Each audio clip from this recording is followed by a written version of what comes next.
We're always telling your stories, and it's time someone tells ours. We're humans first, journalists second.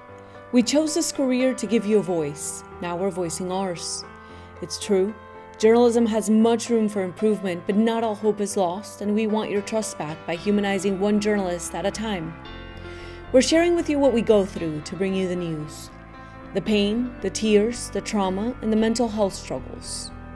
It's painful, and sometimes we even work 2 jobs to make ends meet. But we all have something in common: the passion, the joy, and the love we feel for storytelling and holding the powerful accountable.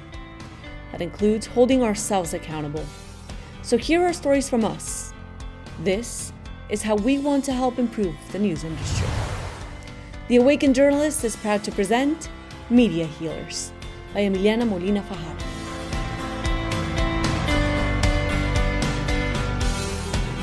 Hi everyone, welcome back to The Awakened Journalist and our special project Media Healers. Today we'll be speaking to Miguel Bedoy. He's a 2-time Emmy Award winner and a multiple times Emmy Award nominee, covering stories in social justice and public safety and politics and environmental sustainability. He was recognized as the best news anchor by the Colorado Broadcasters Association, and he's a bilingual journalist with more than 15 years of experience. Miguel has quite the story. He was actually fired from Telemundo Denver a while back, around 2018, I believe, if I'm not mistaken, Miguel, and you can correct me if I'm wrong. And he alleges that he was fired unjustly. He actually, along with a former colleague that was also working at that station in Denver, have a pending lawsuit that is yet to be resolved. Miguel is going to explain that whole situation to us. But first of all, I want to welcome him and thank him for having the courage to speak to us and tell us his story. Thank you so much for this space, and this is a great opportunity to change all that journalism, that whole thing, especially in the United States. I think journalists that are bilingual, or in this case Mexican, will suffer a lot of discrimination and other kind of abuses that we shouldn't tolerate anyway. Miguel, so let's start with what I always ask everyone. I try to start on a positive note, because most journalists go into this field wanting to serve our communities, wanting to hold the powerful accountable. And not only have you been doing that through your work throughout your years of experience as a journalist, but you are also doing it within the industry now, after being fired allegedly unjustly. So let's start with why you decided to become a journalist first. I believe that being a journalist is the best profession in the whole world. Not saying that others are not important as this one, but I believe that journalism, it's a career that helps us to help people. We save lives, we inform people, we change lives, we change the whole world. But that's if we have in mind that being a good journalism, to be a good journalist is not about being on TV, it's not about being presenting news. It's about having a really human feeling to help everyone, everywhere, wherever you work. In my case, I was focused in the Hispanic community in the United States, also helping other communities, but as being Spanish journalism, working in different media, in different markets in the United States.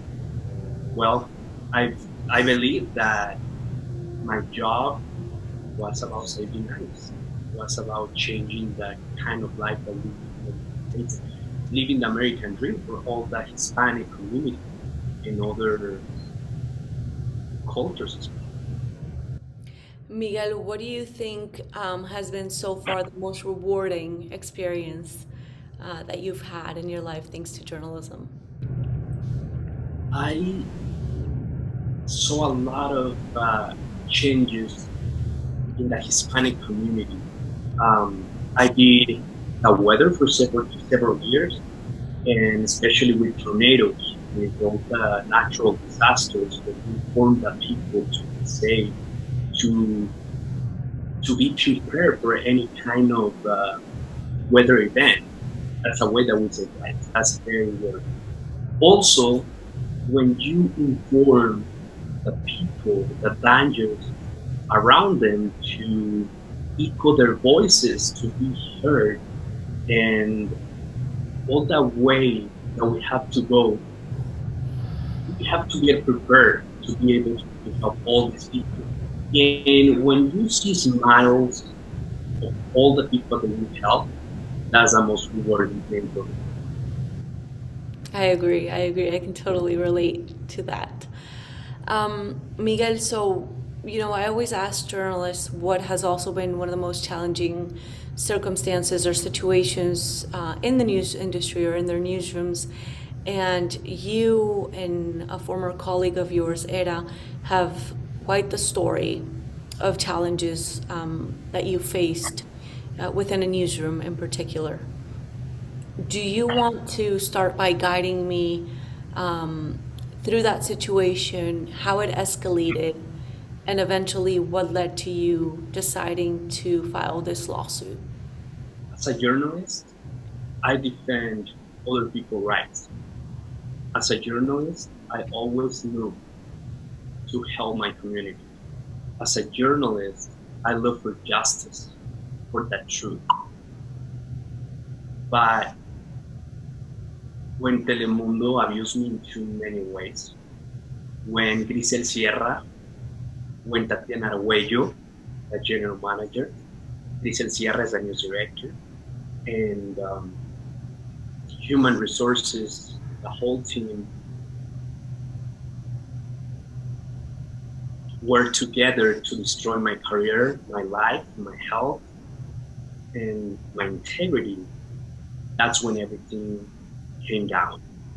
I always work with passion. I always work hard. I always been honest. I always been a good person, trying to be a good professional, always trying to be the best person that people can get the news from. I never had any kind of problems with anybody or any stations that I've been before. And everything started in Telemundo, New York, when Telemundo hired me as a weather anchor for the weekends and weather reporter.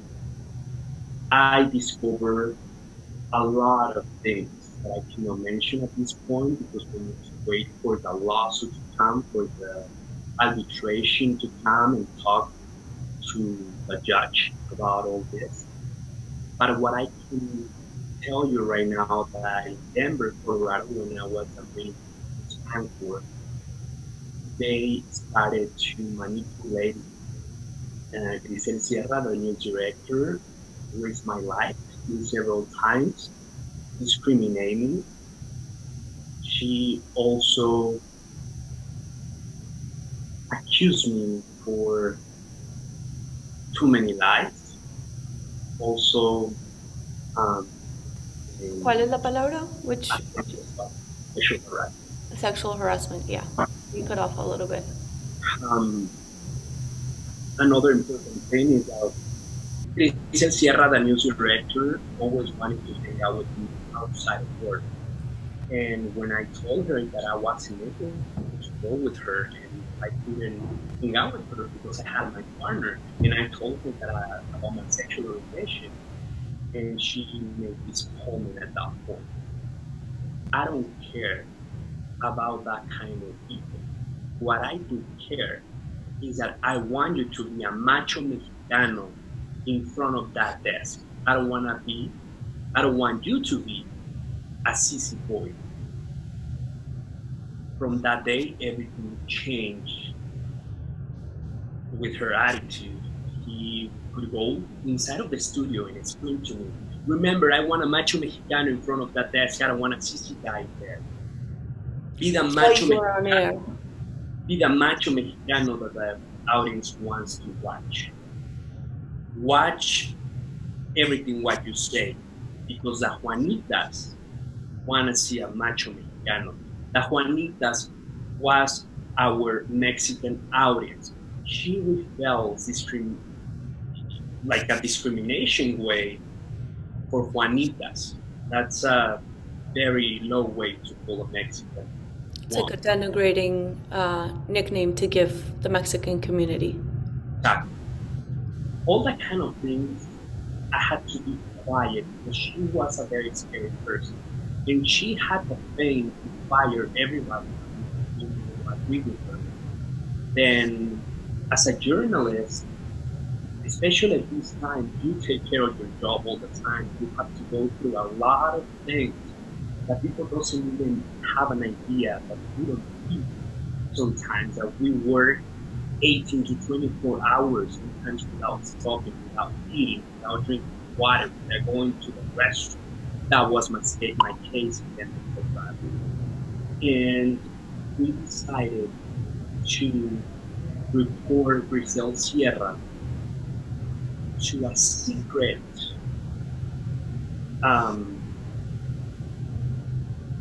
Confidential line.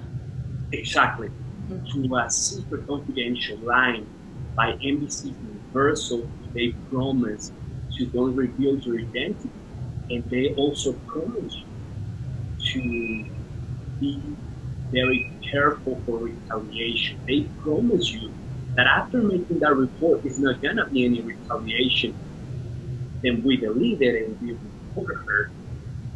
Then just 2 months after that happened, they fired me without excuses. They just told me, we decided that you are not happy with your job. We decided that you are not happy with your teamwork. Then we decided that today is your last day at this point. Then please leave our station, leave everything here. You're not able to pick up any of your belongings from the desk. So please leave this place right now. And they couldn't even get all my belongings from the station. They sent me part of them to my house, but they still have stuff that is mine in the station. I don't know where they have it, but they never returned everything. As a one of the Emmys that I also won, another reconocimiento, another award. Another award, yeah. Award licenciada to one return. So those are a lot of things that they put in there, and that's the way they fire me without explanation, without any real way. For I didn't make any mistake. I didn't do anything wrong to be fired. I just didn't want to agree with my boss to do illegal things. She also asked me to report another coworker to HR, and I told her that's no me. I'm a professional journalist, and I'm a professional person. I'm an honest person, and I'm a person that is not willing to do something that is not correct. After that day, she was like, "You are not part of my team. Now, you gotta be out." She didn't tell me that, but that's a very frustrating time working there. That was a very toxic situation that I have to meet every day. She couldn't let me go to the restaurant. She also was trying to sabotage my work. Sometimes they used to leave the screen, the scripts in the prompter in English, and these were in Spanish. And they were expecting me to make mistakes on air so they can have some issues to report. But even though I could do it, I could translate the story, reading in English in the prompter, but translate it in Spanish. Of course, that's not the quality that people deserve. That's not the kind of job that we should do. That's not what people are expecting from us. And after that, they will bring you in trouble. They couldn't let you say anything. They couldn't let you propose anything. You just have to follow whatever she wanted because she is a person that doesn't care about your health, doesn't care about your mental health, doesn't care about anything. She goes over people, and I'm not the only one. There is a lot of journalists that also been going through a lot of things with this person. She has a very, very bad thing. She has a very she has a very background from Puerto Rico, from New York, from other stations that she's been working. And I don't believe it how NBC Universal Telemundo is still having a manager like her. We do know why. We believe that we have information that we're going to reveal. Miguel, and just to give more context to whoever's listening or watching this interview, as you mentioned, it is two former employees from Telemundo, yourself and Era, and according to the lawsuit, you are both alleging that your Puerto Rican former news director from that Telemundo Denver was discriminating against the both of you based on your race, your ancestry, and you must now arbitrate your claims in the District of Colorado. Some of the incidents that are stated in the lawsuit, as well as aside from the ones that you already mentioned, are your former news director repeating to you that you were fat and that you needed to lose weight because otherwise you would look like a pig on television. And she also called you mariposa or butterfly in English on multiple occasions, also as used in Spanish as a denigrative term because of your sexual orientation. This eventually took a significant toll on your emotional, physical, and mental health.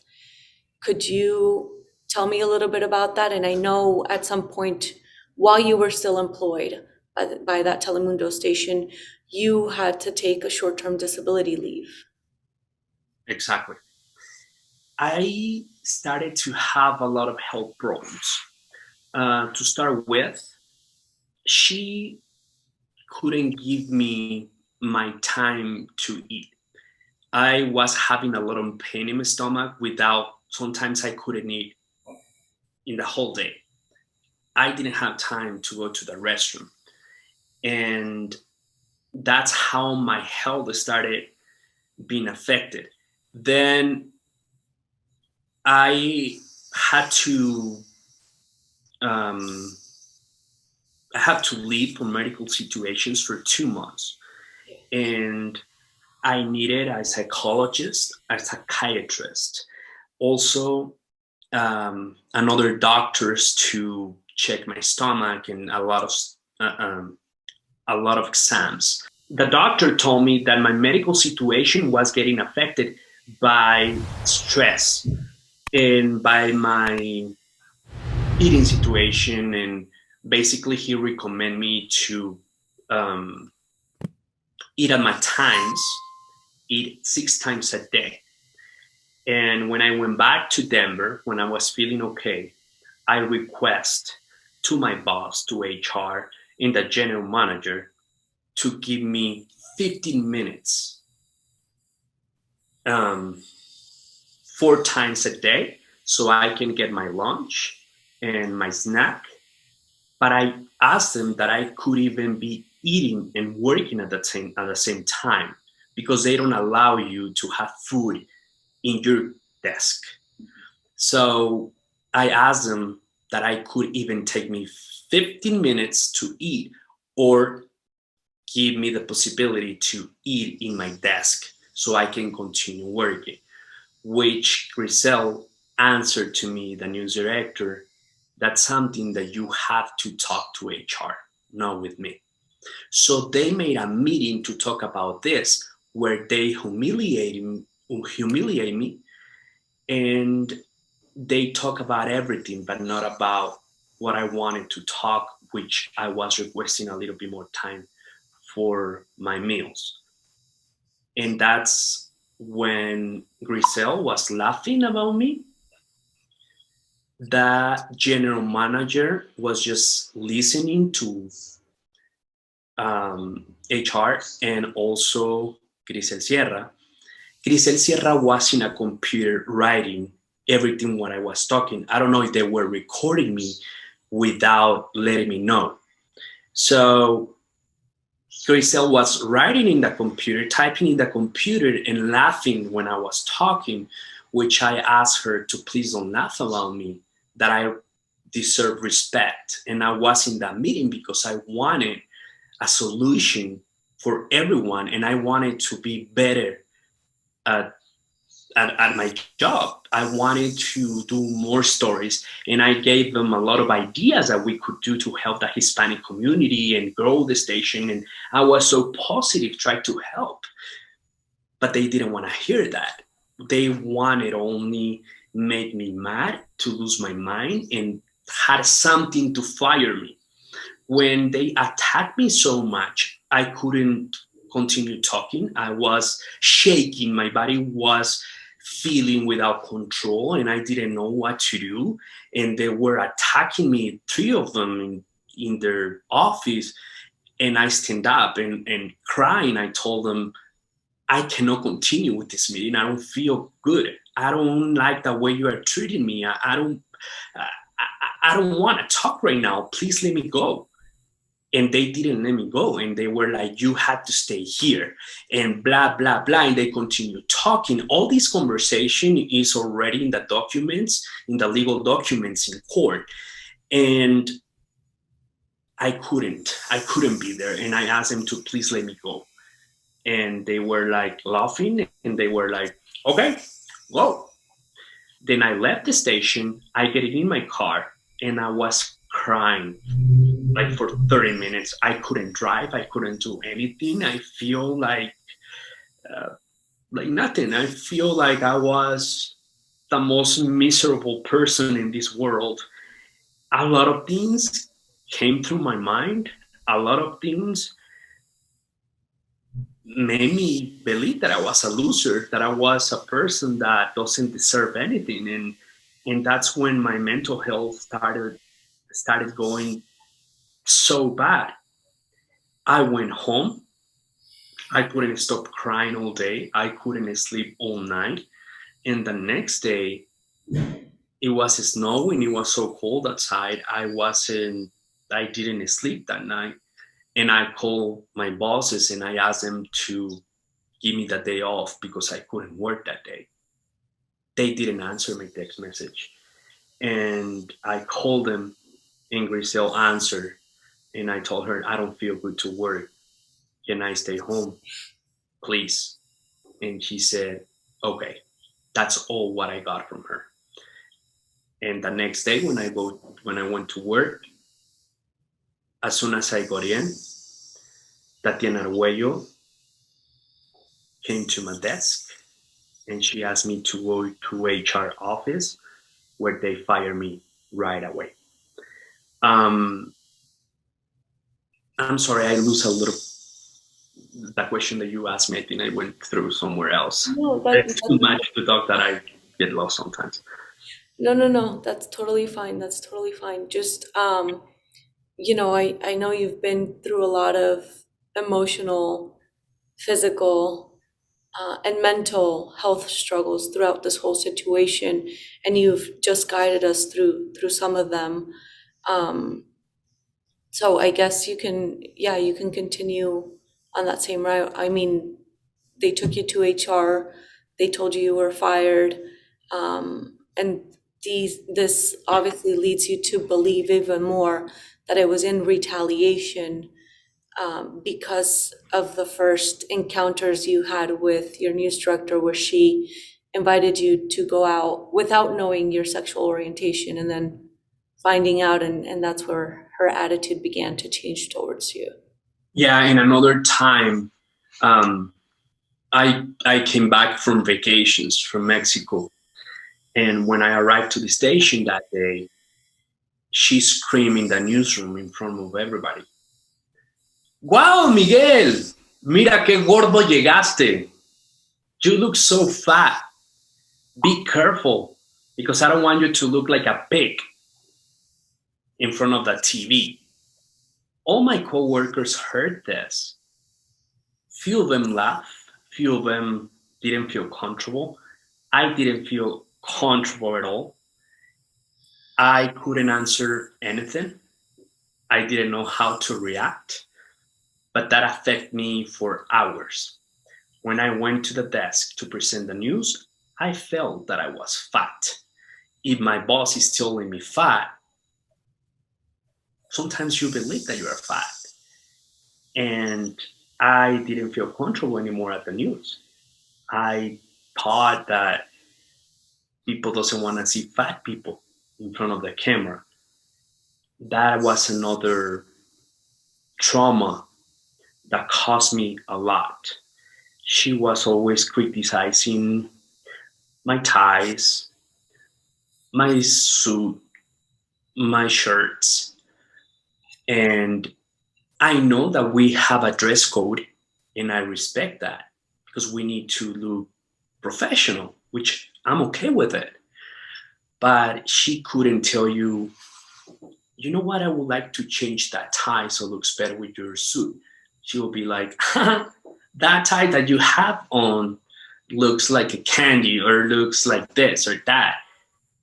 And that's no respect. And that's no the way that a professional and that a manager should talk to their employees. Even though you are on TV or whatever, nobody has the right to talk to you like that. And about my sexual orientations, she could make a lot of comments. She actually called another coworker mariposa in front of me as well, and she could laugh about that, and I wasn't comfortable with that. I didn't want to be part of the way that she works there. Like, she's so toxic. She's a person that doesn't respect anybody. And in my case, she made me believe that she trusts me, and she even could ask me for advice. She also told me the story of everyone in that station. She told me also information from HR. She told me stories about coworkers that were fired. She told me who she wanted to fire, who will be out. And she made this comment, and she made it. She said, before somebody wants me out of here, I will make them to be out before me. And she made it. The company allowed her. The 5 people that report her to the secret line, we are not there. None of us are there. There is a lot of lies. There is a lot of discrimination in that station. There is a lot of abuse. There is a lot of exploitation. There is a lot of harassment. And that's what we were fighting for to change. That's why we were going through the other bosses, to the higher people to help us out, to have a good atmosphere at work, because we love the profession. We love journalism. We love what we studied for. And right now, they destroy my career. They destroy my health. They destroy my mental health. They destroy my financial situation. And they basically fire me sick in too many ways. It's really hard to try to express how this feels when we are not healed yet. it's been more than 2 years, and I'm still getting help from psychiatrists, from my doctors, from psychology, and from my psychologist, and we still struggling a lot. I'm still struggling a lot. I don't have a job. Nobody wants to give me a job because I'm suing NBC Universal and Telemundo, and other media doesn't want that. They don't want us to talk. They don't want journalists to echo their voice, because I don't know why. They are probably doing the same. I don't have an idea, but it's been really, really hard. I think you mentioned several important issues in your answer, and one, the fact that um, four more colleagues along with yourself who were working at that station while you were going through this alleged harassment um, are no longer there. One quit. I believe the other three were also fired. Actually, I believe um, two of them quit. Two of them quit right They after you were fired. they couldn't be there anymore, and that's what they were trying to make them quit. And the other one was they didn't want to renew their contract. That's a way they worked it out, but they basically wanted these people out. That secret line is just a way to fire the people that complains about anything. They don't want anybody to complain about anything. They just, and they tell you, you gotta do whatever we tell you to do. Because a journalist has to be this way. A journalist have to work 24/7.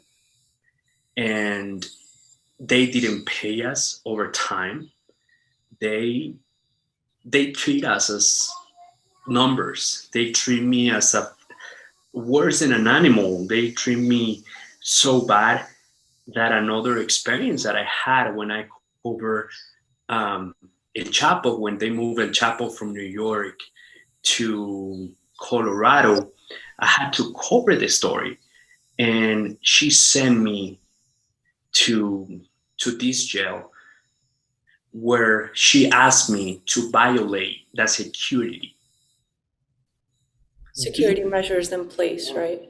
Yeah, the security measures.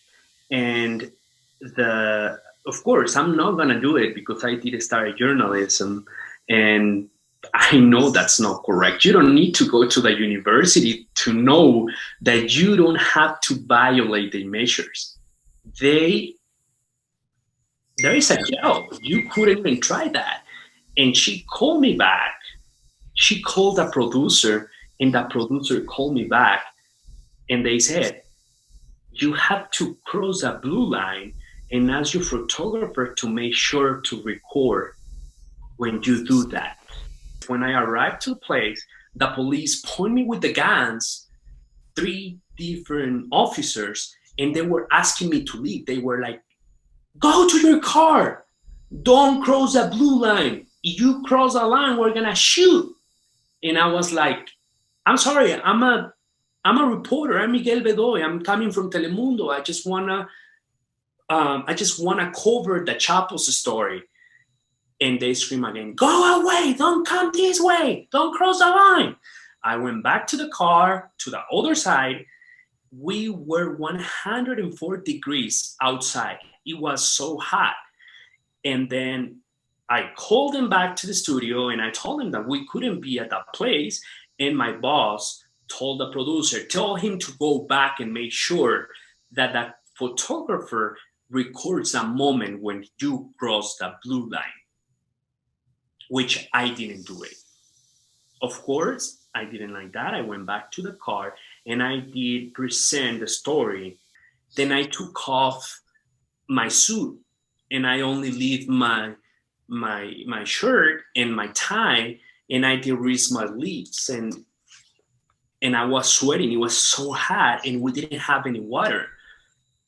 And when I came on air, she screams in the studio, "What is he doing? A news anchor never goes outside without a suit." Then they call me, the producer Mario called me, and he said, "You need to put on your suit." And I was like, "It's too hot. I cannot put my suit on. I'm sweating like crazy. Like I don't have any water. Like I cannot." He's like, "You have to. The boss is asking you to do it." And I was like, "Please ask her to don't. I don't want to do this. I cannot. You have to put it on." She said it again. Then I put on my suit.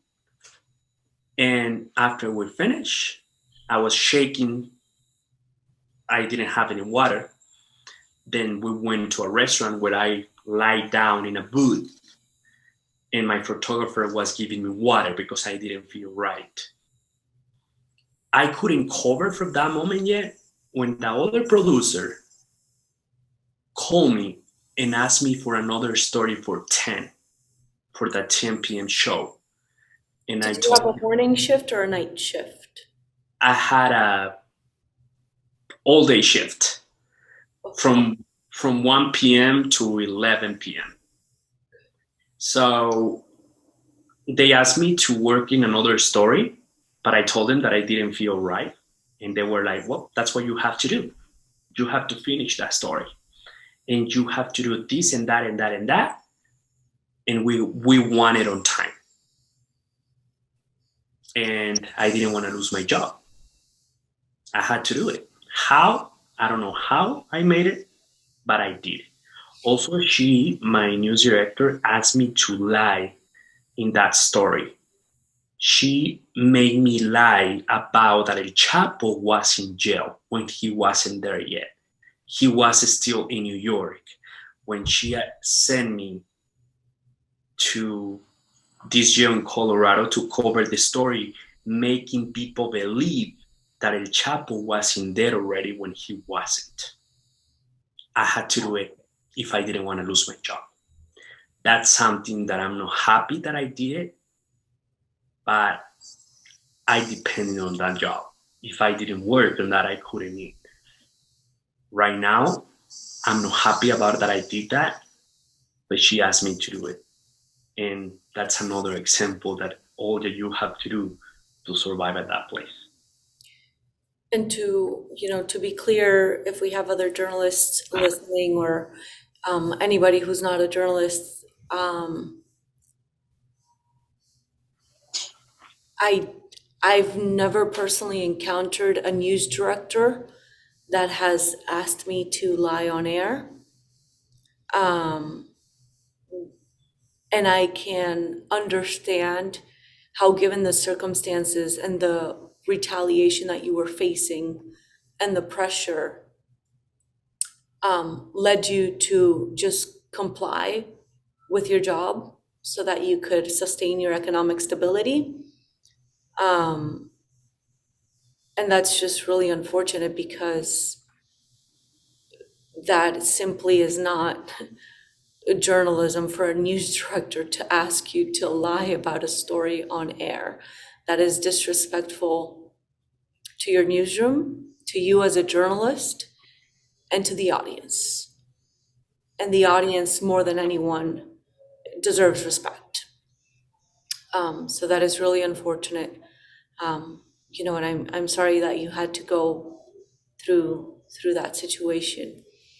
I wanted to highlight some of the claims that you guys are alleging in the lawsuit. One of the claims is what you were mentioning about overtime, failure to pay overtime in violation of the FLSA and Colorado wage and hour law.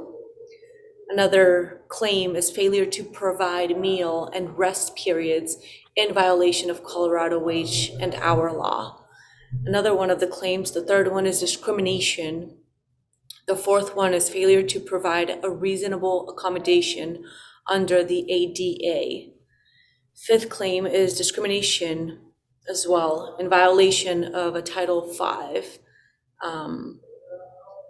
This obviously goes into a deeper explanation of what this discrimination is based on, but it's based on race, ancestry, or ethnic characteristics in performance, modification, and termination of contracts, and the enjoyment of all benefits, privileges, terms, and conditions of the contractual relationship. And a sixth claim is also retaliation and violation of a Title V of the Civil Rights Act. So these are just some of the claims that you guys are alleging on this lawsuit. Obviously, I will reach out to NBC Universal for comment after we're done with this interview, and I'll post their response, if any, on the podcast and on text on the IGTV story and YouTube video. Miguel, I wanted to ask you, it's been about 2 years, more than 2 years since you were fired, allegedly unjustly. You're now heading to an arbitration. How is your health doing, and how are you doing and coping with the situation?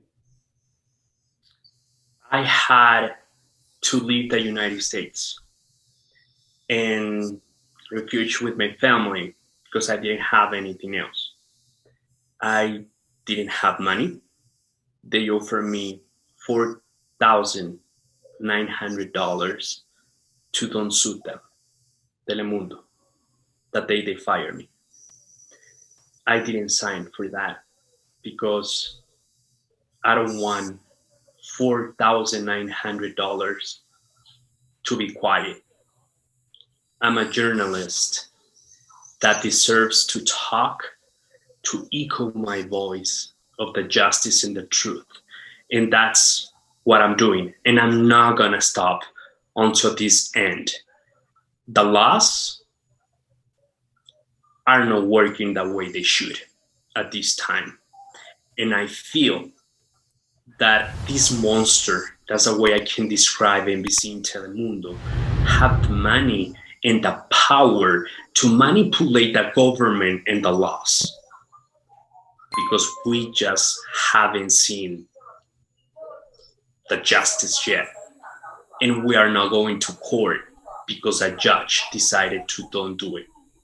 Because Telemundo and NBC are moving their cards and they are just making this process too slow for some reason, which the judge decided that we are going just to an arbitration, which I cannot believe that they don't pass this to court when we are talking about all the dangers. We were about to lose our lives in that place, and that's not important enough for them to send this case to court, which I'm very disappointed about this. And I don't understand why. But what I understand is that we have the truth and we are just asking for justice. And we are just asking to stop this, not just Telemundo and NBC Universal. All TV channels need to improve this situation, and all journalists need to talk. They need to stop being quiet and scared, because that's why they are taking advantage of too many people that are working. And my health was destroyed after this. I developed a sickness that I'm gonna have for the rest of my life, that I depend on medication. I just went through a treatment very similar to a chemo that I spent 2 years on that. I was about to lose my intestines, and I've been through a lot of pain physically and mentally. My mental health in general, it's been so affected, very, very, very affected. I developed PTSD, a lot of anxiety, depression, and a lot of other situations that I've been through. I feel much better now, thanks God. that I've been taking care of my health. I've been getting all these medical assistance, and thanks to my family, I'm alive. And it's not been easy. It's been so hard to get another job because nobody wants to hire somebody that suits another TV station. I don't get it, but it's the way it is.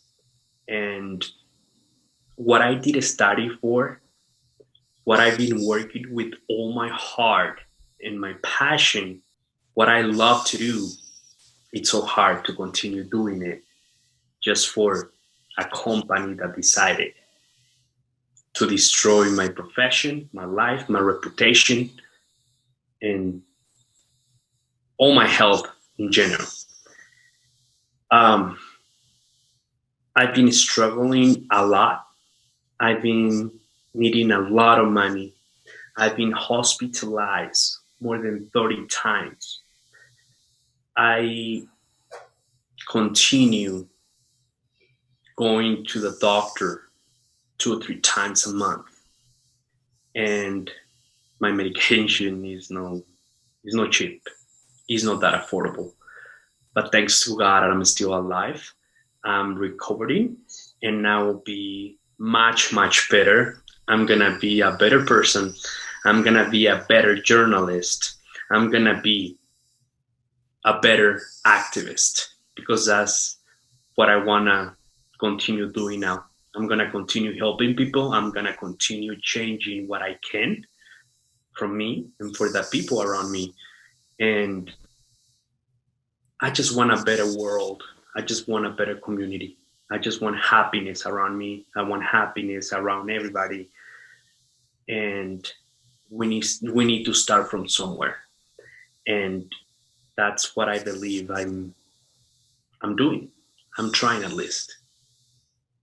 Well, I think part of trying is having the courage to do this interview, having the courage to speak your truth and to speak your voice and raise awareness for a very important issue at hand. Um, I would not be surprised if what you are alleging in the lawsuit with wage discrimination or lack of paying overtime is an issue across the United States, because I know it was an issue at one of the stations that I worked for. Um, and I just want to thank you deeply, because I know you're still healing. I know this has been a difficult process for you. And I know you were living in fear for a very long time. And it sounds from the way that you are expressing yourself that you are no longer fearful to speak up and to voice your concerns and what you think is important for yourself, for your mental, physical, emotional health, for you as a journalist, for other journalists, and for the news industry. So I thank you. And I mean, if you want to add anything else, go ahead. I want to add something very important that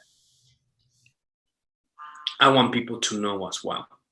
Even though I cannot point to anybody, but I'm still in a lot of fear. Even though I'm not in the United States right now, I've been going through a lot of dangerous situations that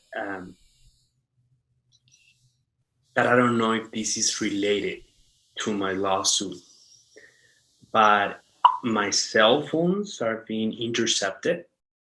My social media, especially Facebook, is being hacked.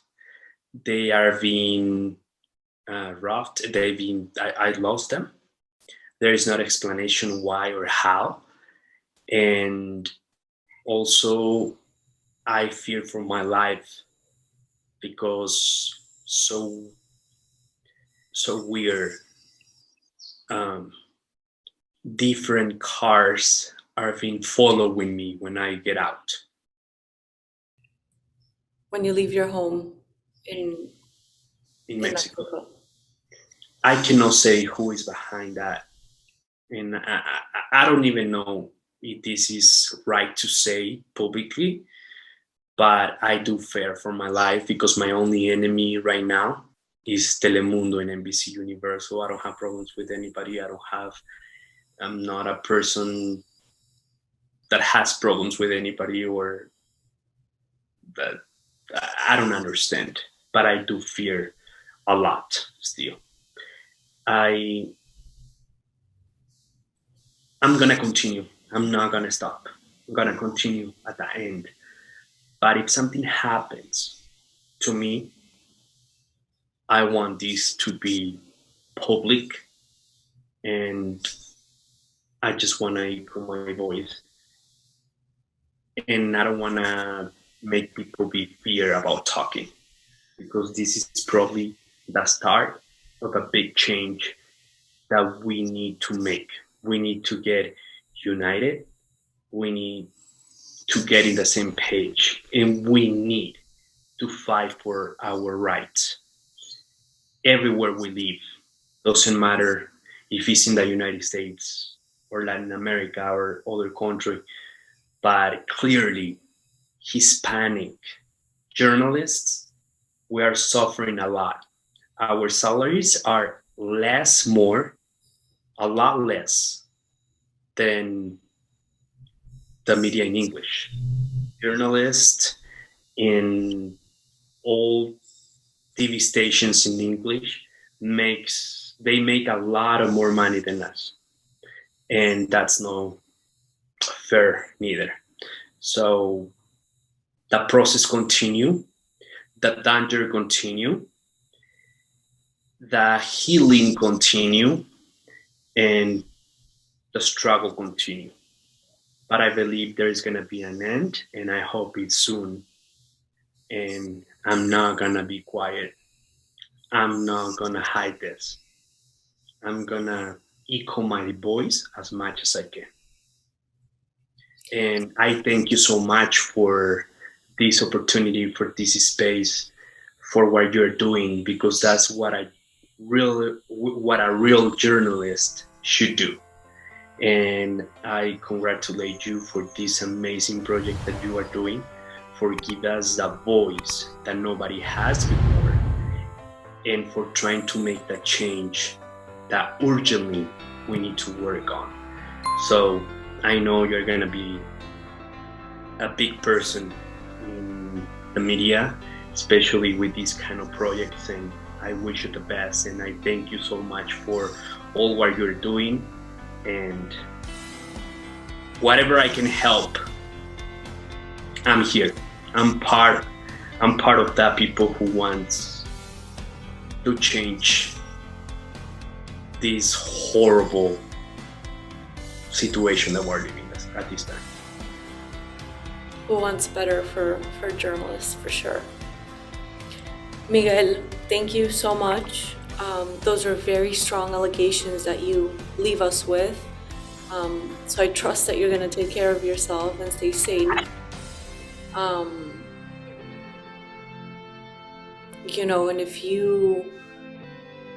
I don't know if you have proof now of the allegations that you're making, or if you can continue to get proof or record proof, just so that your safety is not compromised. Exactly. And we will be in touch.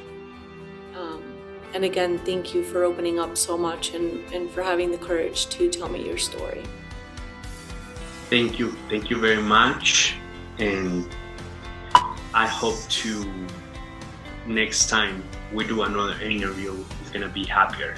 It's gonna be that successful end.